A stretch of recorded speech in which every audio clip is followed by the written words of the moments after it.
Aya mashuri kubona kuri screen yawe na ya film yitwa The Jungle Book. Iyi film yakinwe mu 2014 isohoka 2016.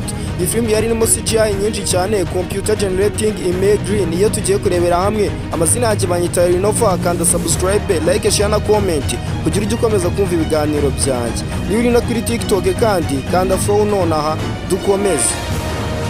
Iyi film umuntu agiye kuyigusobanura kugira ngo yumve. Yari irimo umwana witwa Mowiga, yarakuriye mu ishyamba akurana n'inyamaswa nizo babanaga gusa, ariko yashakaga kwitandukanya ngo ave mu ishyamba agaruke mu isi y'abantu, ariko bikanga.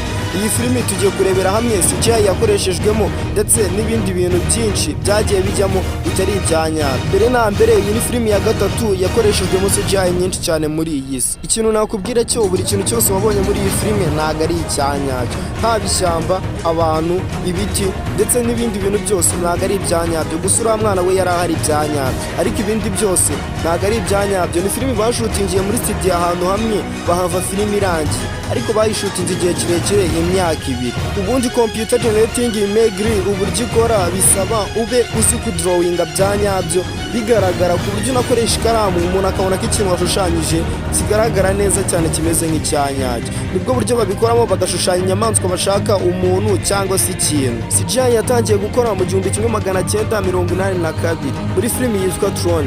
Kuva mu 2000 kuzamura nibwo CGI yatangiye kuba standard ikoreshwa mu mafilimi menshi. Nibyo nari mbazaniye. Amazina yanjye banyita Renova, kanda subscribe, like, share na comment kugira ujye ukomeza kumva ibiganiro byanjye. Niba uri no kuri TikTok kandi kanda follow nona kugira ujye ukomeza kunkurikirana. Ciao ciao.